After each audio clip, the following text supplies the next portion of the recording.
योऽन्तः प्रविश्य मम वाचमिमां प्रसुप्तान् सञ्जीवयत किल शक्तिधरा स्वधाम्ना अन्यांश्च हस्तचरणश्रवणत्वगादीन् प्राणान् नमो भगवते पुरुषाय तुभ्यम्। तथाञ्चना स्मृते यस्मिन् दुष्करं सुकरं भवेत् विस्मृते विपरीतं स्यात् श्रीचैतन्यं नमामितम्।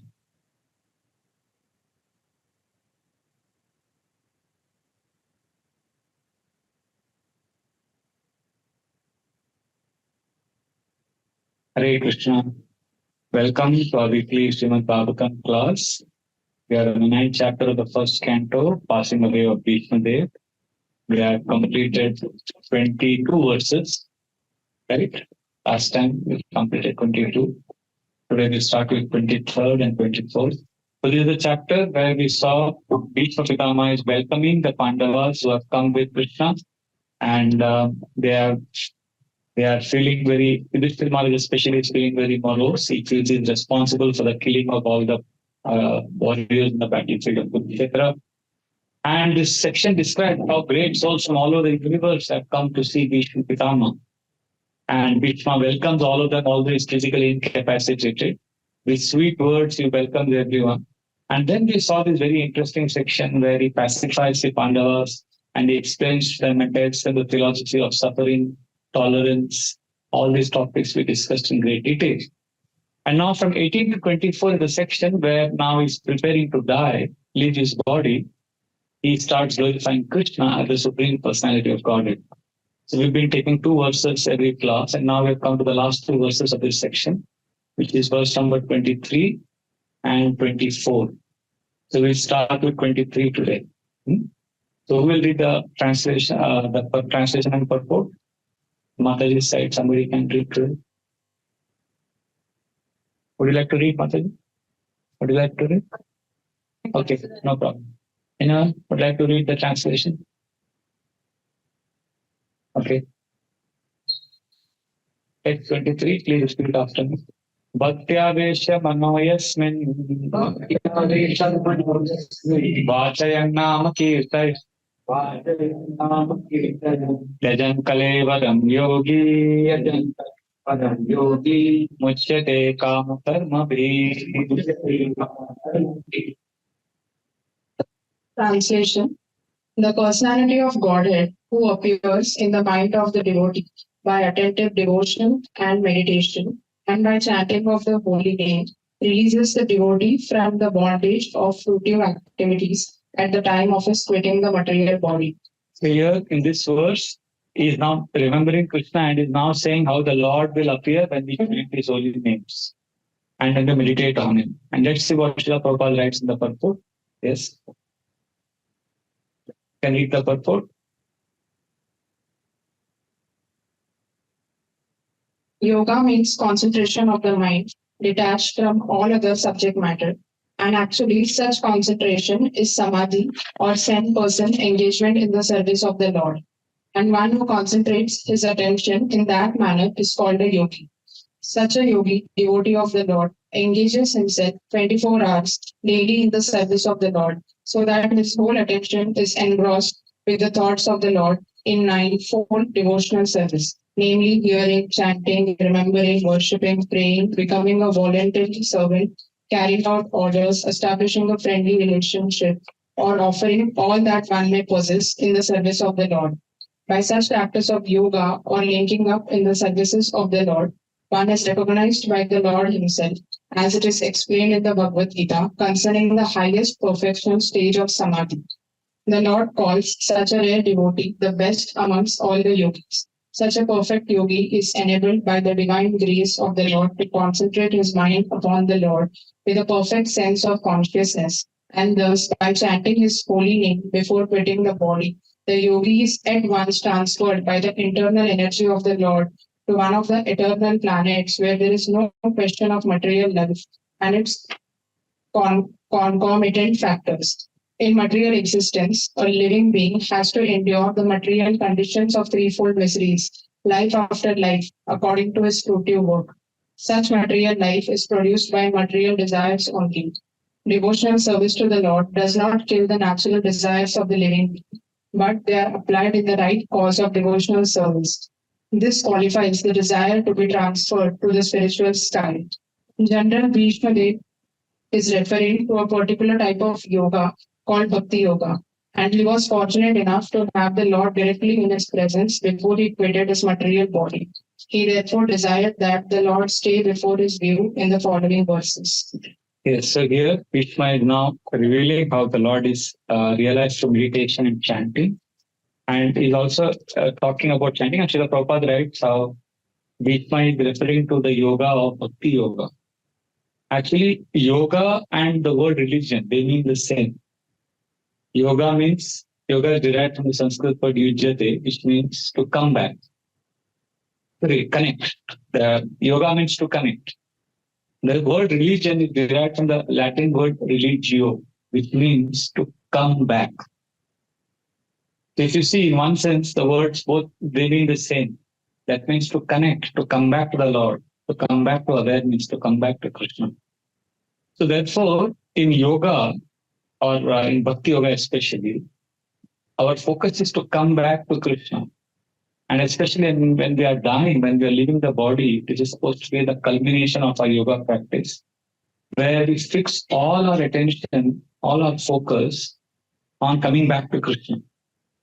So Bhishma is now displaying to us, demonstrating to us how we have to leave our bodies. Like this is a case study for us, so that when we are dying, we know how to die. There's art of living, there's also art of dying. Bhagavatam teaches us how to die. Otherwise, if we live a mindless life, then during the time of death, we become very scared and we are very nervous. But this is teaching. Bhishma is teaching us how a life absorbed in Krishna's remembrance makes it easy during the time of death to remember Krishna. And in the purport, Srila Prabhupada talks about engaging in devotional service throughout and abandoning sense gratification. Many of us are suffering because we are excited by the pleasure principle. And this is what keeps us eternally in the material world. We remain in the material world because we are triggered by desire to satisfy our senses. If we go deeper and we transcend the need of the senses, then we'll be able to connect. Then we'll be able to connect to our real self. Always we are pulled by the ears, eyes, nose, tongue, the senses. Yanmay tunadi grahame visukham me tuchham kanduyanena kareo riva dukkha dukkham kripyanti neha kripana bahu dukkha bhaja kandu tivad manasijam vishaheta dhira. Prahlad Maharaj very beautifully explains in the 7th canto that people are driven by sense gratification desires, and especially by the sex principle. Yanmay tunadi kripame, the one who is attached to this sex principle or the attachment to sense gratification. Sukham, what is aspiring for is tuchham, insignificant. That pleasure is insignificant. And then he gives a very graphic example. Kandu yanena karayo riva dukkha dukkham. He says, imagine you have a rash. I don't know if you ever got a rash on your arms or legs or somewhere. And then when the rash is there, it creates an itching sensation. Kandu yanena karayo means itching, rubbing.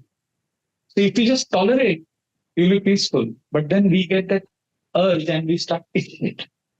So when you itch it, what happens? Immediately you get relief. But that relief creates more itching sensation. Kandu yanena karayor iva dukkha dukkham. And the dukkha, similarly, the desire for sense gratification is like an itch. There is a rash driven because of the false ego, wanting to be enjoyer. That is the rash. That is the disease. And when we satisfy that itch of desire to enjoy, that is like rubbing the itch. So it gives us instant relief, but it creates more urge to itch. and then you scratch it, then what happens? You get relief immediately, but then more rashes, more itching sensation. And the more you scratch, the more the rash, the more the itching. And eventually you are left with so much of pus. Kripana bahudukha bhaja. Oh kripana, oh foolish person. You are a kripana. Kripana means miser. Miser is, who is a miser? Miser is somebody who lives very poor so that he can die rich.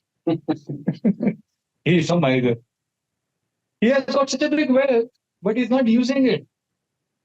So we have, basically Prahlad Maharaj is saying, we are all like having a lot of wealth. We have this human life. We can use this to connect with the Lord. But we're not using it for seeking something higher. We are wasting it on and Maitunadi Brahmi, Sukhamitucham. We are wasting it on insignificant pleasures. Therefore, we are being lamented upon by Prahlad. क्या पागल है तुम, इतना कृपण हो गया, you become a miser. इतना पैसा है तुम्हारे पास, इतना wealth है, and you're wasting it by not using it to seek God, a higher level of satisfaction. You are not realizing it. Don't be foolish. Imagine somebody is having exceptional entrepreneurial skills like Ambani, very brilliant, and you can see it in him, but he prefers to work as a peon or a clerk, just carrying files from one department to the next department in a government office. And you will tell him, "Arey, tum itna kar sakte hai, you're not using your potential." He says, "No, I do only this." You call him Kripana, fool. So Prahlad Maharaj is telling about us the same way. You can transcend, you can experience something beyond the senses. We are not tapping that potential because we are stuck in sense gratification.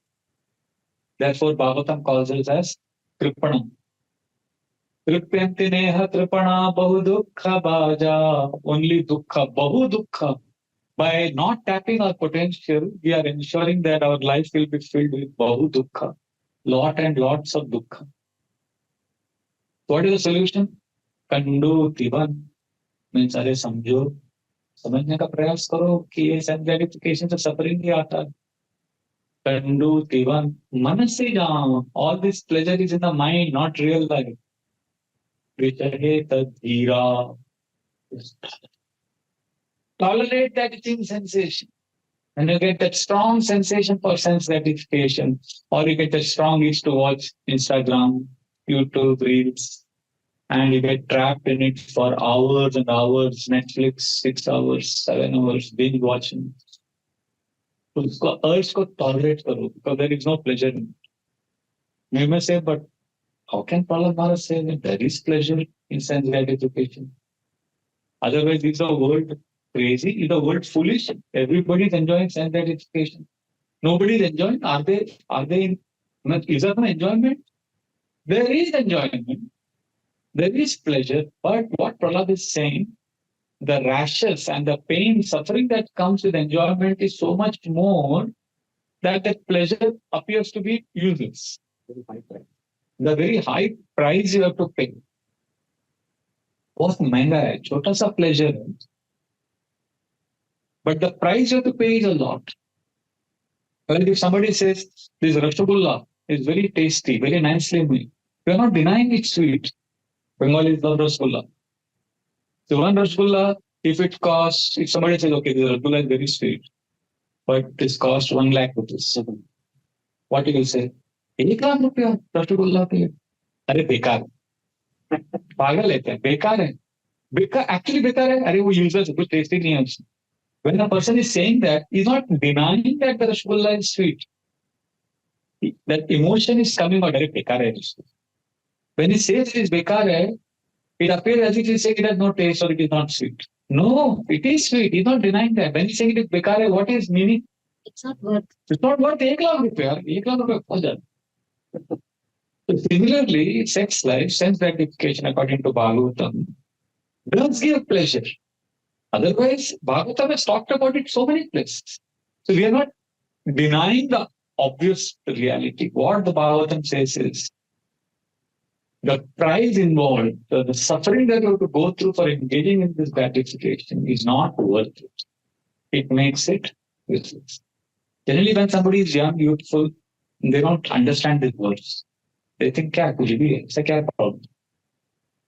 Only those who have seen through life, those who have lived, or those who are vanaprastha, or those who have lived 45, 50 years of life, they are able to see merit in this. Most people find it illogical. Yeah, enjoy karo. Many people, unfortunately, don't learn. See, according to our reading Journey Within by Zolina Radhana Swami was saying how intelligence can be of 4 types. Intelligence. Highest level of intelligence, that's called as level 1. Level 1 intelligence is that intelligence which is completely aligned with what Bhagavatam is saying or what God is saying. Matlab wo aligned, that is very evolved intelligence. Even without saying this, a person knows that sense gratification is useless. It's a very evolved intelligence. A person is spiritually very evolved. He is completely in tune with the cosmic intelligence, with Bhagavatam. Chaitya Guru, the Lord in the heart, is manifesting outside as Guru and Bhagavatam, and his own intelligence, everything is one. So there is no confusion. That is the highest intelligence. We call this as level 1 intelligence. Then the other extreme is level 4 intelligence, which is a person never understands. Despite going through suffering caused by sense gratification, he still engages in more and more sense gratification because he thinks, oh, maybe I did not enjoy it properly last time. Maybe I can do it better this time. Or he thinks, अरे ठीक है ना, थोड़ा तो price pay करना पड़ता है enjoyment के लिए, क्या problem? So either he thinks that he didn't enjoy properly last time and this time he'll enjoy better, so he's going to get more sense gratification. Or he thinks that this is a price I have to pay, what to do. Or he thinks I'm helpless, I can't avoid this, it's too overwhelming for me. So like this, 2 extremes intelligence. One is evolved intelligence, which understands and knows. The other extreme is obstinate or incorrigible intelligence, which just doesn't understand. In between, there is 3 and 4. Level 3 intelligence is that where a person understands simply by hearing and observing.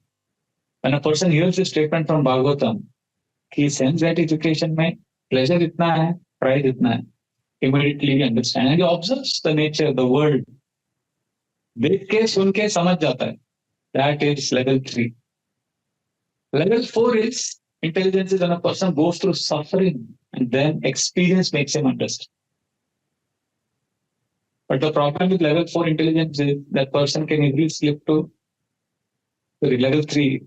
Level 1 and level 4 मैंने बोला. Level 2 is that intelligence which learns by hearing and observing, and level 3 is that which learns by experience. So the one who learns by experience, level 3 can easily slip to level 4. It's easily possible because experience will be intelligence and clouded. So level 2 में है, one who hears and observes. When he hears scriptures, immediately the intelligence evolves. So in this spectrum of level 1 and 4 के बीच में level 2, 3, level 1, level 4, level 2, level 3. You ask yourself, where are you placed in this spectrum? You are inclined towards which? Level 2, level 3 or level 4? If you are in between level 3 and level 4, you need scriptures, more and more hearing of Bhagavatam. If you are already in level 1, then you don't need Bhagavatam. You are like, you need Bhagavatam, you relish Bhagavatam. You don't read Bhagavatam for getting knowledge. Like Chaitanya Mahaprabhu reading Prahlad Maharaj and Dhruv Maharaj prayers hundreds of times, which is relishing it. You will read Bhagavatam like a drunkard takes liquor. मजे के लिए गम में भी सुख में भी हर समय भागवतम पढ़ेगा वो तो कुछ फर्क नहीं पड़ता. He is not looking for knowledge through Bhagavatam. He is looking for enjoyment, rasa. So we are not talking about the top level. But if we are in level 2 and level 3 intelligence, then we need to read Bhagavatam. Otherwise, we'll slip to level 4, where we'll not understand. We'll go through again and again suffering. So this is unfortunately the modern life. And Bhagavatam will help all categories of people. All 3, level 2, 3 and 4, all will get help. one just doesn't understand from experience. Many years Bhagavatam, he may not immediately give up sense gratification, but at least it's not to just go farak pade. Something will happen to them. And one who is at level 3, he will get, see, it is like this. There is grass. Grass can be dry, moist, or wet. If you put fire on wet grass, does it catch fire? No. But it at least becomes moist. If you put fire on moist grass, does it catch fire? No. At least it becomes dry. If you put fire on dry grass, does it catch fire? Yes. So Bhagavatam is like fire. Level 2 intelligence is like dry grass. Here Manu learns by hearing and observing. When he hears Bhagavatam, immediately his intelligence evolves. Level 3 intelligence is like moist grass. You may not immediately become spiritualized, but at least you will improve, will go forward. And level 4, the incorrigible, stubborn, obstinate, sense gratified. When he hears Bhagavatam, it's like putting fire on wet grass. He may not immediately become devotee, but at least, fire, say that wet will become at least moist. Some help will be there. So therefore, this is very, very important verse in the Bhagavatam where Prahlad Maharaj is exposing us that we have become kripana, we have become miserly, we have become foolish. See, there was an experiment in, I think, 1930s or 40s, one Russian scientist called Pavlov. He did an experiment with the rats, which exposes our psychology.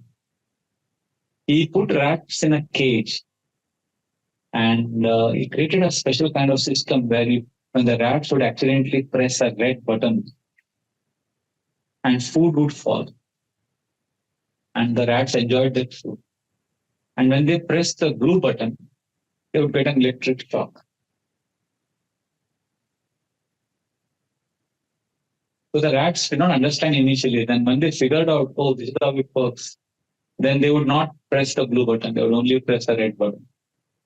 Because they were getting food. They would successfully avoid the blue button. But then the scientists changed the button. They made, when the rats press the red button, they would get stuck. And when they press the blue, they would get food. So again, the rats are confused. Now after some time, they figured out that, there has been a change. And then by the time they figured out, the scientists again changed. Back to red and blue. And then the frequency changed. The frequency became faster, higher. So they kept changing the buttons. And the rats got so absorbed in this game. Red, shock me, red food. Blue, shock me, cat food. So food, red.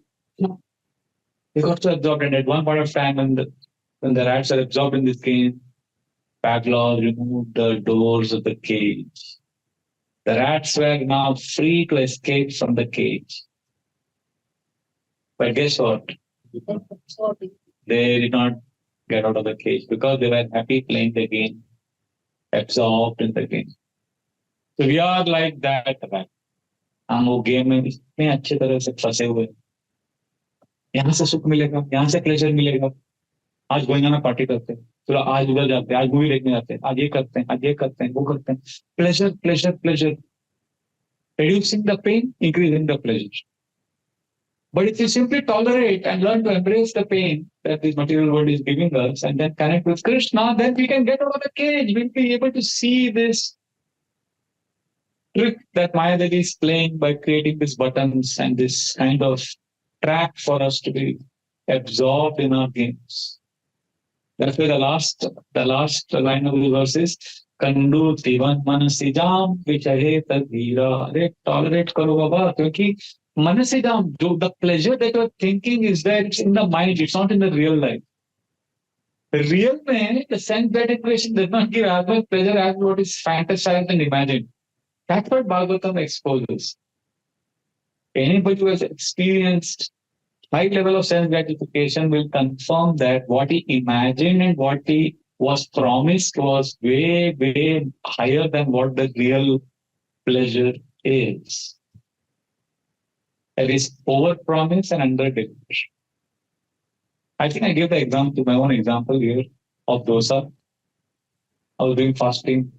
I think I gave an example. I was doing fasting. I was doing some new diet system. And for 15 days, I had to go without grains. And I am a South Indian, grew up eating dosa every day. So I couldn't eat idli, dosa, anything for 15 days. I told that story, right? Yeah.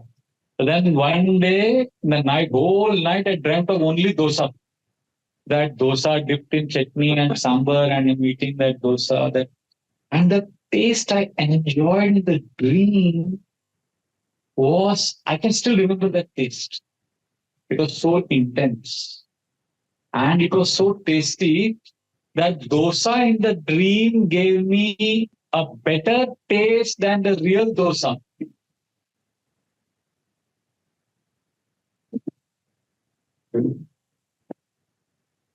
Dosa of the dream was tastier than the real dosa. That I still remember. Even today, when I close my eyes, I can describe that. I can feel that taste. And the whole night I drank. So in real life, when you eat dosa, you get a lot of reactions. उड़द का रहता है, allowed नहीं है, बहुत complications होता है. एक age के बाद you cannot eat dosa, and you can't eat whole night. But in the dream, you can eat whole night, and no problem next day morning. So that means the pleasure is in the mind. The pleasure is not in the real sense gratification of. So therefore, Bhagavatam is emphatic. Just learn, Vishayita Dhira, just tolerate. Tolerate the urge for sense gratification. This is the first step of yoga.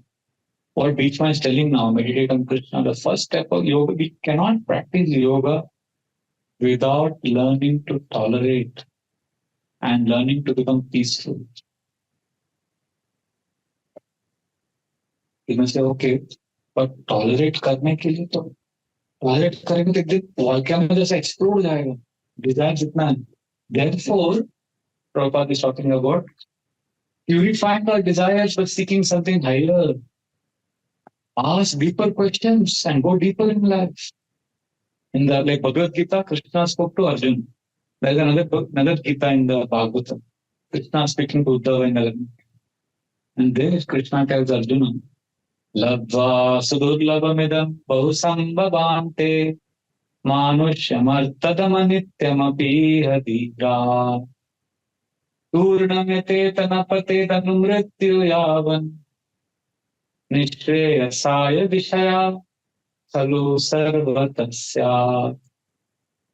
Or Krishna is saying, लब्ध्वा सुदुर्लभमिदं बहुसंभवान्ते. अरे बहुत बहुत जन्मों के बाद आपको इतना special gift मिला है. Human life with all the faculties, brain, senses, ability to understand, intuition, perception, grasping power, memory, all that you got as a human being. लब्ध्वा, अरे क्या मिला है आपको? सुदुर्लभम, बहुत मुश्किल से मिलता है. लब्ध्वा सुदुर्लभमिदं बहुसंभवान्ते, क्या है वो gift? मानुष्यम, the human form of life. Now the best part of human life, Krishna says is, अर्थदम, बहुत दम है उसमें, बहुत वैल्यू है, बहुत अर्थ है, but मानुष्यम अर्थदम अनित्यम, वो कभी भी खत्म नहीं. देखो, बहुत वैल्यू है, बहुत पावरफुल है ह्यूमन लाइफ, बट अनित्यम. अर्थदम एंड अनित्यम are used immediately one after another, which means it's an extremely powerful, explosive gift which can give you unlimited power, but अनित्यम, कभी भी खत्म हो सकता है, कभी भी आपसे छीन लिया जा सकता है. What a paradox. What a frustrating thing when you're given the best gift, but you're not told when it will be taken away. Arthadam anityam. So apiyadira. So become sober, are samjo, and dive into this gift. Means absorb in spiritual practices because it can in any time. When I was a young boy, we had this TV show where the winner would be called the next week. Before the show would start, they would announce the winner of the previous episode, and he would be put in a shopping mall or a big shop, and he would be told 5 minutes and you can take what you want from this shop. This is your gift. And he has given a trolley and he has to run, and the clock is still moving. But the catch there is some setting in the watch, it could suddenly stop before 5 minutes also. It could stop after 2 minutes, or after 5 seconds, or after 3 minutes. But maximum 5 minutes tak chalega. Sometimes after 5 minutes, it may go on for another few seconds more. So how much can you put in the trolley? That's all yours. And these people, the camera focuses on them and how desperate they get because they have only 5 minutes maximum and they can take whatever gifts they want. They take tape recorder, they take, all those kind of different watches and all those gifts in that shop, and they're running and putting it on the trolley. And suddenly the clock stops, the alarm goes off, and then they can't take more. And even when they are running around and putting things, the TV program people, they come and talk to the person. Hare Krishna, how are you? What is your name? He's not interested to talk to anyone. He just brushes them aside. He doesn't talk to anyone, doesn't waste a single second. So we are like that winner of the contest. We have been given 5 minutes, 100 years maximum. Maximum 100, 105, 108. But anytime before that also the clock can go off. And we are told, Abhi, itna spiritual benefits grab kar sakte hai. Grab it now. Anytime death can come. Manushya martada manityam api hadira. So what we should do? पूर्णम्यते न पते अनुमृत्यु यावन मृत्यु आने के पहले पूरा भक्ति में लीन हो जाओ. Nishreyasaaya Vishaya means start asking deeper questions. See, tolerating sense gratification urge becomes very easy when we start having a curiosity mindset and explorative mindset. We start asking deeper questions of life. What is death? What is life? How do I get these desires? Why bad things happen to good people? Does God exist? One God or many gods? All those questions, when we start asking deeper questions in life and searching, then these desires don't pull us so much. Nishreyasaaya Vishaya Kalu Sarvatasya. Arey tum jo cheez ka ichha kar rahe ho, wo to kutte bile bhi enjoy kar rahe. Even dogs and cats and animals are enjoying sense gratification. So don't be so obsessed with that. Because anityam, any time life can end. Some time ago at Worldly Sea Face, before we enter that, what is that, Sea Link, Pandra Sea Link, 192-year-old man was crossing the street with his 2-year-old great grandson. He was going for his morning walk. A car came and hit them. And nothing happened to that 92-year-old man, not even a scratch on his body. And the child, 2-year-old child, died on the spot. Now it's amazing. Who is older here? The child was older because he died. 92-year-old man is younger. Old age is defined not in terms of number of how old are you. Old age is defined in terms of proximity to death. This child was more close to death than this old man. Anityam, anytime life can end. Today I saw the news. I every day visit indiatoday.com. Today's news was 11-year-old boy playing cricket in Pune. It's on video. CCTV cameras captured it. I didn't see the video. He's 11-year-old boy is bowling, and the boy also, I think 11 or 12-year-old boy, hit the ball so hard that the bowler who bowled it, the ball came and hit his private parts, his genitals. And he was rushed to the hospital and he died.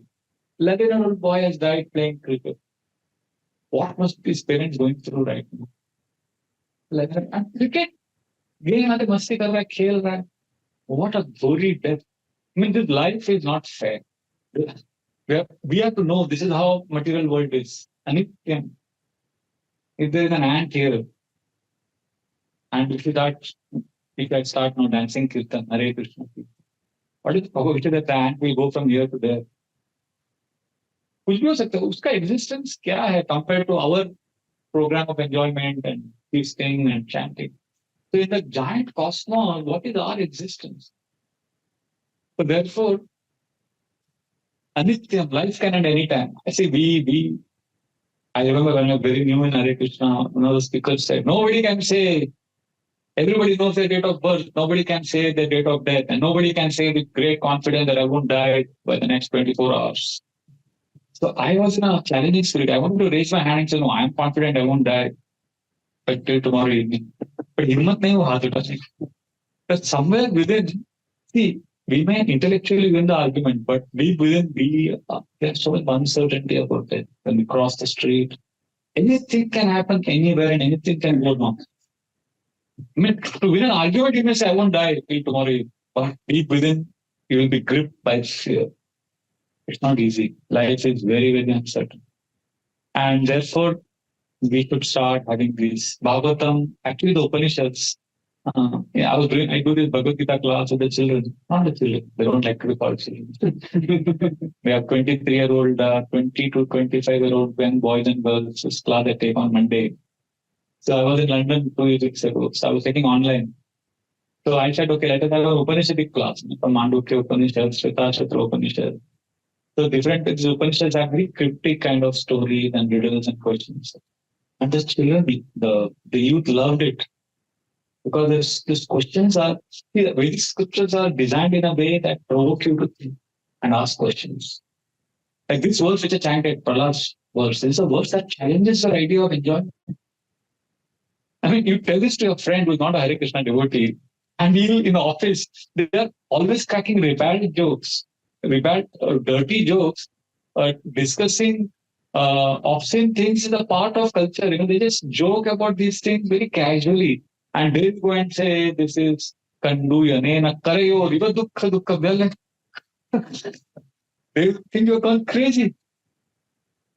But that's why this Bhagavatam is challenging us. It feels like makes you ask questions, deep questions. See, the questions, when the scriptures probe you with challenging things, it's not that you have to do a right answer. All these stories in the Bhagavatam and Upanishads are designed to make you answer and ask questions. It may not be the right, there is no absolute right answer. It's just that it makes your journey inward stronger. सोचने में मजबूर करता. Like there's one simple story. The sage, the king had no, so he wanted a successor. The most successful Gurukul in the kingdom, the sage Dharmasena. So he went to that sage's ashram and said, I want to choose a successor from your Gurukul, who is the most intelligent boy. I want him to be the king. So the sage said, I'll ask a question to the children. You just observe and you will know. So the sage said, okay, boys, there is a riddle for all of you. Now, as you're reading this, you as the reader have to answer the riddle. Are you getting it? You get involved. So the sage is asking the boys. So there was a king who died, and his young son became the king. And he is very young, just became the king, and is inexperienced, and he's struggling to manage the kingdom. Just then, a sage came to the king, the prince, and gave him 3 gifts. And he said, these are 3 very special gifts. Give it to the people. You cannot keep it to yourself. You have to give it to the person you love the most. So the first gift is an apple, a fruit. You give this apple to the person you love the most or whoever you like. Whoever eats this fruit, they will be always peaceful, satisfied, and happy. The second gift I'm giving you is a ring. Whoever you give this gift to, that person will become very beautiful, charming, and attractive.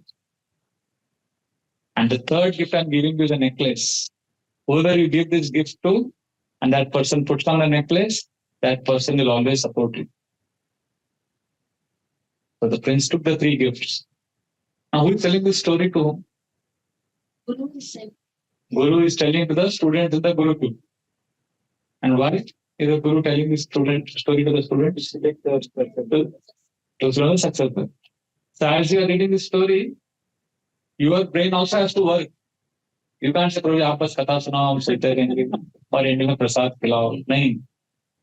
आप भी सोचो, sometimes in India I've seen, West when you give classes, they want to participate. In India, probably आप खत्म करो. When I ask questions to the audience, West में they get charged up. In India they get scared. अरे मत पूछो आपको. आप कथा करो, थोड़ा सोएंगे बीच में, हम फिर उठेंगे. सोचने के लिए मत बोलो. अब आप सुना, कथा करो. नहीं, ये हमारा मूड नहीं है शास्त्र का. So the prince had these 3 gifts. What are the 3 gifts? Apple, ring, and necklace. What will happen with the apple? Be satisfied. Ring, charming, attractive, beautiful. And the necklace, that person will support you. Now he took the gifts, he went to his room and he realized who are the 3 people I love the most. So there are 3 women in his life. After his father's death, the king died. There are 3 women who meant everything to him. One was his mother, second was his younger sister, and third was his wife, who was just recently got married. He knew that he has to give these 3 gifts to the 3 of them. Now do the math the following. Which one will he give to whom? नहीं. आप मत बोलो, मुझे मालूम है आपको answer पता है. ये 3 गिफ्ट भी किसको देंगे, कौन? Who will answer? Wait. Younger sister, and just newly married wife. Yes, Nita Madhuri. Mother will give apple.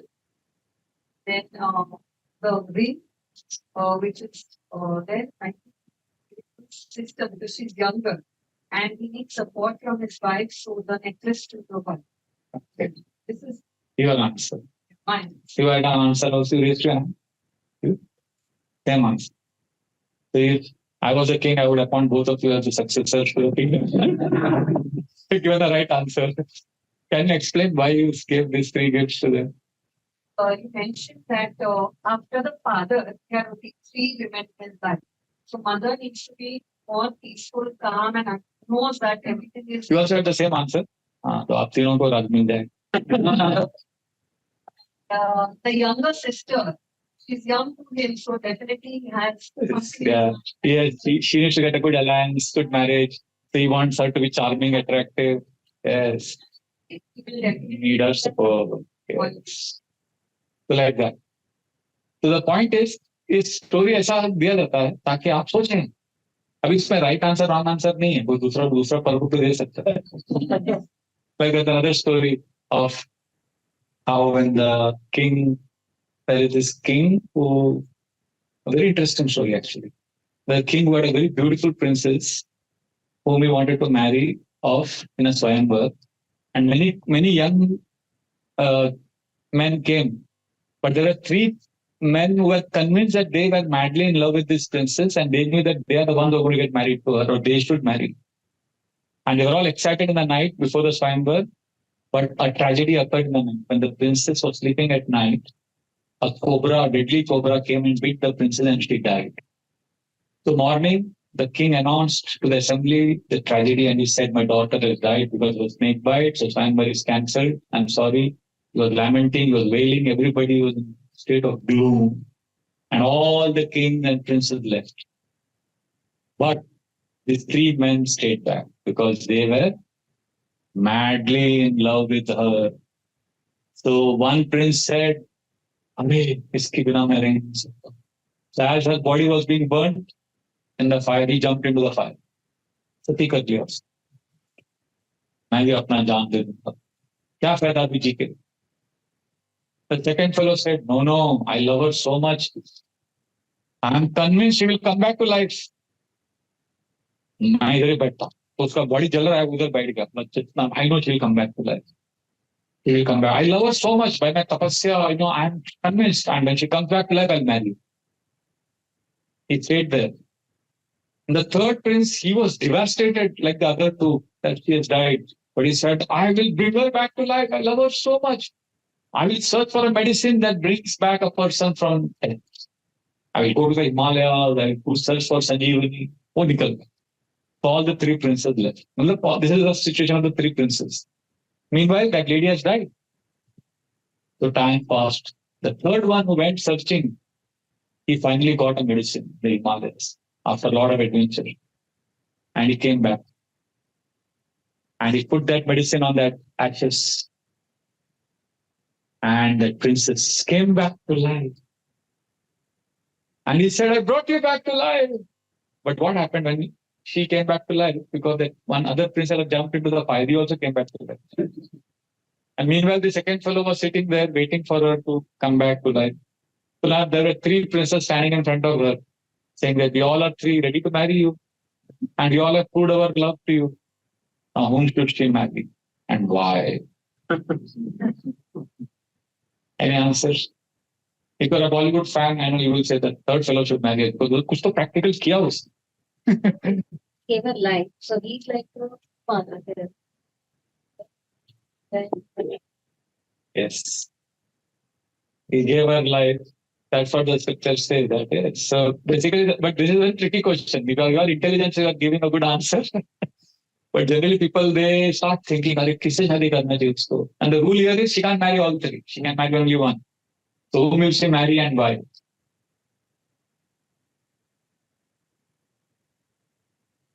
हाँ? The guy is sad. The guy is sad.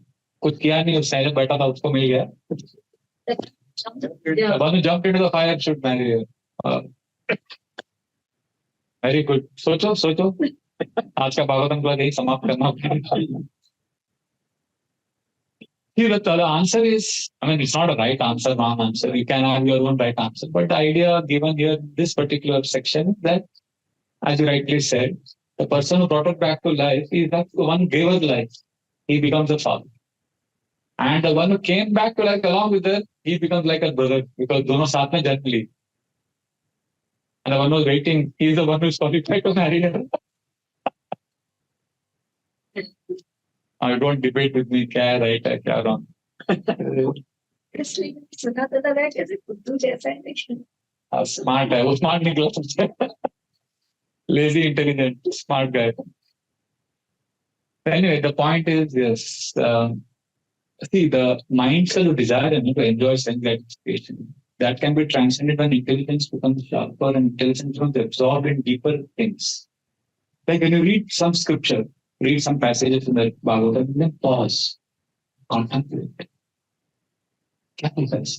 See, when we hear, like you heard so many classes, this today's 79th class we are having.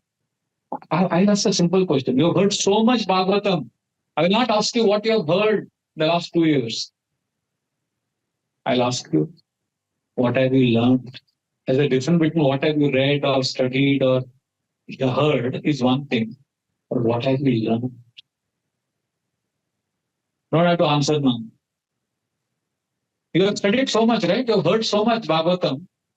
If I ask you, what have you heard? You can rattle off so many things. I heard this story, I heard the Bhishma story, I heard Krishna story, I heard Vrindavan story, I heard Brahma in one class, I heard Kunti's prayers, I heard so much, I studied so much, I read so much. Okay, now, what have you learned? And you may have some answers for that also. And then there's a third question. What have you applied? What have you studied? What have you learned? What have you applied? Shravanam, Mananam, Nijidhyasam. So that's how scriptures are meant for. Thoda apne intelligence is sharp. So there are two things. One is, see, when the sense gratification desires are overwhelming, we can't control it. So fine. Do two things. Intelligence ko sharp karo. Head ko sharp karo. But head not drive that. Intelligence can become dry. So सोच के पढ़ के कुछ ज़्यादा. We need an experience also. So Bhagavatam tells us how to meditate on Krishna and feel Krishna's love.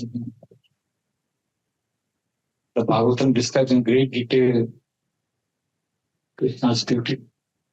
Vibhuvana kamanam tamalavarnam radhikara gauravarambaram dadani vapuralaka kula vritananabjam Vijaya Sakherati me Anavatya. Beach my lying on the bed of arrows and he's saying, wow. The most desirable object in the three worlds is to see Krishna's beauty. Tamala Varnam, who's got complexion of Tamal tree. Tribhuvana Kamanam Tamala Varnam. And the dress he's wearing, Ravikara Gauravarambaram Dadami, dazzling like sunlight. He's got an effulgent dress on his body. Vapurala Kapula, he's got sandalwood pulp on his body, on his arms. He's got a face which is beautiful like a lotus flower. Vijaya Sakhe, and he's the best friend of Arjuna. I want to see this form. Ratir Astume Anavadya. Anavadya means I don't want to be distracted by anything else. I just want to see this form of Krishna. So these words are also there in the Bhagavatam. So when you read them, your meditation on Krishna increases, and that fills your heart with love. And the stories from the Upanishad, the scriptures, Chitraketu story, now you will get the bull and Dharma and Earth's conversation, where the Dharma refuses to accuse the perpetrator of crime, Kali. When it's a very thought-provoking section, abhi aane wala hai. When you read that, you'll be like, सोचते रहेंगे आप क्या है? आपका head भी शांत होगा. Heart. Bhishma gives detailed description of Krishna's beauty. Yudhi Turagarajo Vidumra Vishwa. What does that say? Yudhi Turagarajo Vidumra Vishwa Kachagulita Samavadi Alankrita Se Mama Nishita Shave Vividyamana Sachivila Sat Kavachestu Krishna Atma. This is another amazing word. This describes, Krishna in the battlefield of Kurukshetra. Yudhi Turagarajo, the horses are running. When the battle, Krishna is riding the chariot. So the horses are, by their hoofs, they are raising the dust. Yudhi Turagarajo Vidumra Vishwa, and Krishna is raising the chari, the horses, the bridle there. And then what's happening because of that?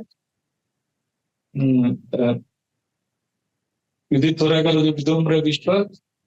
Kachagulita Shramavari's hairs are getting scattered as the horses are running, and Shramavali, the perspiration drops are dropping like pearls from his forehead. Alankrita, that is adding to the beauty. And on top of it, Mama Nishita Sharir Vividyamana, shooting arrows at Krishna and his body getting pierced by my arrows. Tvachi Vilasat Kavachestu Krishna Atma. This is the beauty of Krishna I want to meditate upon. Generally, in this world, a person comes back from office or sports, playing, he's dust and covered, he looks dirty, he has to take bath, he has to be fresh. But look at Krishna, even on the battlefield of Kurukshetra, when his body is covered with dust, he's so beautiful. Only Krishna can be like that. He's perspiring and he's still so beautiful and attractive. And on top of it, his body is pierced with arrows of Bhishma and still is beautiful. Srila Prabhupada writes in the purport, this arrow that is shot in Krishna's body, this is like the love bite. This is not arrow shot in enmity. So, Radha Gopinath calls it as Rasa Leela on battlefields. So like that, so Bhagavatam encourages us to develop these two qualities. One is sharpen your intelligence. When you read Chitraketu's story, when you read Dharma and Earth's conversation, when you read Pandava retiring timely, Vidura chastising Dhritarashtra, each verse is a thought-provoking, mind-blowing verse about time factor. Then you read Kapila Dev's analysis of material world in the third canto. You read Maitreya Vidura Samaj in fourth canto. These will sharpen your intelligence beyond any normal conversation can. And then on top of it, you'll find amazing descriptions of Krishna's beauty. That will satisfy your heart also. And then you come to temple and do seva. So seva, shastra, and Krishna's beauty, meditation on Krishna's beauty, all three, head, heart and hand, all three will be taken care. Bhakti Yoga. Bhakti Yoga has three parts. Head means shastra study, heart means connecting to Krishna's beauty, and hand means doing practical seva. Hand is Karma Yoga, head is Jnana Yoga, heart is Bhakti Yoga. Bhakti Yoga includes all three. तीनों का nourished करो. So this is, we're not completed, sorry, that's one more verse, we'll take it up next time. In this section where Bhishma is glorifying Krishna as the Supreme Person of Godhead, and that will take next time. And after that 24th verse, we'll also continue next time There are 4 verses where we are still going to be instructed by Bhishma on principles of dharma. Then after that, from 29th verse onwards, Bhishma is now ready to die. He takes a deep breath and starts describing Krishna's beauty and starts offering beautiful prayers which a dying person should offer. So that we will take up maybe next week. But next week we'll take the 24th verse and complete this section. Next Tuesday. Thank you very much. Hare Krishna. Any comments or questions regarding today's class? Can take one question. Yes, sir. The factor is in the mind. Factor is the mind. So the same thing is for sorrow. Yes, that is what happens. Our crying and suffering is only in the mind. So therefore, why we tell people to read scriptures so much? Because our suffering is in the mind. That means, to understand this is a very deep point. Our suffering is in the mind. Mind is full of self. Oh, I'm going through this, that. But when you read scriptures, your mind is now getting filled with something else. Something higher. Otherwise, you'll be full of yourself. You get higher taste. Otherwise, you're only talking and thinking about ourselves. Make a problem. You get 10 rupee coin, put it close to your eyes, it can block the vision of the sun. Our issues can block the vision of the vast goodness that exists in the universe. So sometimes we are obsessed with ourselves. That's why we need scriptures. Okay? We'll stop here. Thank you everyone for coming. Tantra Srimad Bhagavatam ki jai, Srila Prabhupada ki jai. Thank you very much.